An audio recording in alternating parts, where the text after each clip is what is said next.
ये है पंजाब के कपूरथला की rail coach factory. Rail coach factory में उत्पादन का काम फिर से शुरू हो गया है। 23 अप्रैल को लॉकडाउन के दौरान 30% कर्मचारियों के साथ इसमें उत्पादन शुरू किया गया था। अब धीरे धीरे इसको बढ़ाकर 75% कर दिया गया है, यानी 75% कामगार अपने काम पर लौट आए हैं। लेकिन काम पर आने के लिए उनको तमाम एहतियात बरतने पड़ रहे हैं। यहाँ पर आप देख सकते हैं कि किस तरीके से सारे के सारे कामगार फेस मास्क लगाए हुए हैं। साथ ही साथ उनको सैनिटाइजेशन का पूरा ख्याल रखना पड़ता है।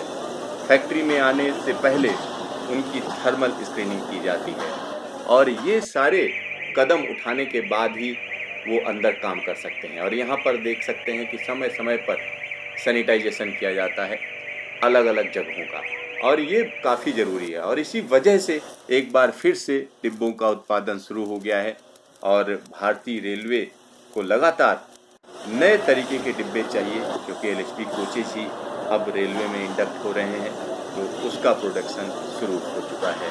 देखिए, ऐसा है कि कोविड तो अभी इन्फेक्शन आ गया है, चलेगा, पर लोगों को दिल में मानना जरूरी है कि इसका सामना सिर्फ जो है प्रिकॉशन से किया जा सकता है। काम छोड़ के तो नहीं घर में बैठ सकते। तो अब जैसे गवर्नमेंट से हमें परमिशन मिली, हमें सावधानियों की लिस्ट जो गवर्नमेंट ने दी, उन सब सावधानियों की लिस्ट को अपनाया। मतलब मूल मंत्र जो है आपस में थोड़ा दूरी रखनी, हाथों में जहाँ ग्लव्स की ज़रूरत है वहाँ ग्लव्स पहनने, हाथों को साफ रखना, मुंह पे मास्क लगाना, और बाकी हमारी इंडस्ट्रियल कैप तो सर पर रहती है, एप्रन हम लोग पहनते हैं। तो इंडस्ट्रियल प्लेस पे हम ये सारी प्रिकॉशन ले रहे हैं। और फिर हमने इंस्ट्रक्शन दिए, जब आप घर जाते हैं, घर जाते ही सबसे पहले अपने क्लॉथ डिस्कार्ड करिए, अपना मास्क अपने हाथ से धोइए और फिर नहा के धो के अपने परिवार से मिलिए। मतलब ये एक दिनचर्या हमारी बदल रही है, ये अडॉप्ट कर रहे हैं हमारे लोग। इसमें जो हम अपनी तरफ से मास्क बना के देना, अपनी तरफ से उनको हैंड सैनिटाइज़र देना, सोप्स बढ़ाना, लिक्विड सोप प्रोवाइड करना, सारी सैनिटाइजेशन करके और स्प्रे कराना टॉयलेट्स का डिसइंफेक्टेंट से, ये काम हमने शुरू कर दिया। और जो ट्रक हमारे अंदर आ रहे हैं, उन ट्रक को डिसइंफेक्ट करना पूरा एक, उसके लिए हमने मशीन बनाई है, जिससे कि अंदर एंटर होने पे वो पूरा का पूरा ट्रक डिसइंफेक्ट हो जाता है। तो जो ट्रक बाहर से आ रहे हैं उससे भी खतरा कम होता है। साथ ही जो ट्रक के साथ ड्राइवर्स वगैरह आ रहे हैं, उनकी बैठने की जगह अलग कर दी है। जब वो आएँ तो अपना अलग बैठे और उनसे हमारे आदमियों के बीच में सेग्रीगेशन हो। ये सब प्रिकॉशंस हम लोग लेंगे तो हम रेल कोच फैक्ट्री 100% अपने मास्क बना रही है। रेल कोच फैक्ट्री अपना जो डिसइंफेक्टेंट है वो भी तैयार कर रही है। उसके अलावा रेल कोच फैक्ट्री ने जो पीपी होते हैं डॉक्टरों के इस्तेमाल वाले, वो भी अपने बनाए हैं और अपने लिए इस्तेमाल किए, और साथ में डिस्ट्रिक्ट को भी दिए। अभी भी हम वो बना रहे हैं। हमारे पास इनफैक्ट रेलवे में हमारा कारखाना पहला है जिसने अल्ट्रासोनिक स्टिचिंग मशीन इस दौरान खरीदी, बड़ी मुश्किल से मिली लेकिन खरीदी, और उनसे हम इंटरनेशनल क्वालिटी जो पीपी है वो बना रहे हैं। तो हम ये सारे काम अपना कर रहे हैं। देखिए, कोविड के लिए हमारे पास 2 जगह आइसोलेशन वार्ड्स बनाए हैं। एक मेन है, जो एक हॉस्टल है जो कि पूरा तरह से इक्विप्ड है, खाने का इंतजाम, रहने का इंतजाम, सब कुछ है इसमें। यहाँ पर देखिए किस तरीके से बोगी की असेंबली की जा रही है और इसके लिए हर तरीके के एहतियात उठाए जा रहे हैं। वेस्ट हैंडलिंग सब कुछ है, उसका एक बैकअप भी है हमारे पास।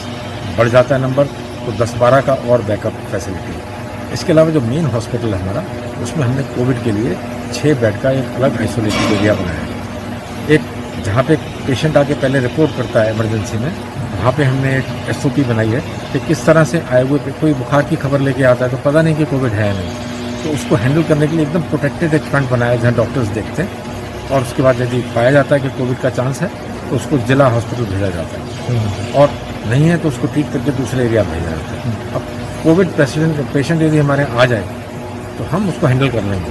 हमारे पास पूरा इंतजाम है, अपने PPE का, ऑक्सीजन का, बेड्स का, आइसोलेशन का पूरा इंतजाम, तो हम तैयार करें। देखिए, ऐसा है कि हमारे वर्कर जो आ रहे हैं, क्योंकि हम सिर्फ कॉलोनी के भीतर रहने वाले वर्कर्स को बुला रहे हैं और उनकी भी शिफ्टिंग कर दी है, तो करीब 1/3 के करीब वर्कर्स से हम काम कर रहे हैं। उसमें चैलेंजेस हैं, पर 1/3 के करीब वर्कर्स से हम काम कर रहे हैं, लेकिन काम शुरू हो गया। और जब वर्क प्लेस से लोग काम कर रहे हैं, हैवी इंडस्ट्री है, तो ऐसा नहीं कि का वो 2-2 मीटर डिस्टेंस होता तो नहीं हो सकता। कई ऐसे टेक्निकल काम है जहाँ आदमी को पास रहना पड़ता है, तो उसमें हमने क्या किया, ग्रुप बना दिए। जैसे एक परिवार होता है तो परिवार के मेंबर तो एक दूसरे के पास रहते हैं, तो ऐसे ग्रुप आइडेंटिफाई कर दिए और आइडेंटिफाइड ग्रुप आपस में टूटे नहीं, इसका इंतजाम किया ताकि वो ग्रुप यदि कोई प्रॉब्लम भी किसी किस्म की स्टेज पे किसी स्टेज पे कहीं आती है महसूस होती है तो ग्रुप आइडेंटिफाई हो जाए, उससे हम जो है कंट्रोल तुरंत कर सकते हैं। अभी हमारे को कोई दिक्कत नहीं है, हमारी कॉलोनी भी क्लियर है और हम तो ये मानते हैं कि देखिए हर मुसीबत आती है पर मुसीबत के पार निकल के we always achieve higher heights. Covid ने अपने चैलेंजेस दिए हैं पर कोविड से जब पार निकलेंगे तो हमारे को काम करने के और एफिशिएंट तरीके, जगह को और साफ़ रखने के तरीके, टाउनशिप को और साफ़ रखने के तरीके, एनर्जी बचाने के तरीके, ये सब हम लोग सीख रहे हैं और मुझे पूरा विश्वास है कि इसके बाद we will emerge stronger, quality भी बेहतर देंगे विद वेंज। मैं सिर्फ ये कहना चाहूँगा कि देखिए कोविड खतरा है पर इतना बड़ा नहीं कि हमें काम करने से रोके। हमें तो इस सब खतरे के बावजूद काम करते रहना है और सावधानी रखनी है। कारखाना चला तो तमाम हाथों को काम मिला। बड़ी संख्या में कॉन्ट्रैक्ट पर काम करने वाले मजदूर जो लॉकडाउन के कारण बेरोजगार बैठे थे, उन्हें भी उचित जांच और परीक्षण के बाद काम पर वापस बुला लिया गया। हर एक मजदूर को सुरक्षा किट दी गई और कार्यस्थल पर सभी सुरक्षा उपायों का पालन करने के लिए काउंसिल किया गया। कर्मचारियों और कॉन्ट्रैक्ट वर्कर्स को अलग अलग शिफ्ट बनाकर उनके काम करने वाली जगह को अलग अलग रखने का प्रयास किया जा रहा है। नतीजा ये हुआ 4 कोच प्रतिदिन का उत्पादन शुरू हो गया है। 75% मैन पावर के बावजूद मई महीने के शेष दिनों में प्रतिदिन औसतन 5 कोच के उत्पादन की पूरी उम्मीद है, जो पिछले वित्तीय वर्ष के औसत प्रतिदिन उत्पादन से भी अधिक होगा। कर्मचारी कार्यस्थल पर सभी सुरक्षा सावधानियों का पालन कर रहे हैं और सामाजिक दूरी प्रोटोकॉल को मेंटेन कर रहे हैं। कार्यस्थानों को नियमित रूप से मशीनों द्वारा सैनिटाइज किया जा रहा है। कारखाने में नियमित रूप से उपलब्ध मेडिकल टीम कर्मचारियों के स्वास्थ्य की निरंतर निगरानी कर रही है।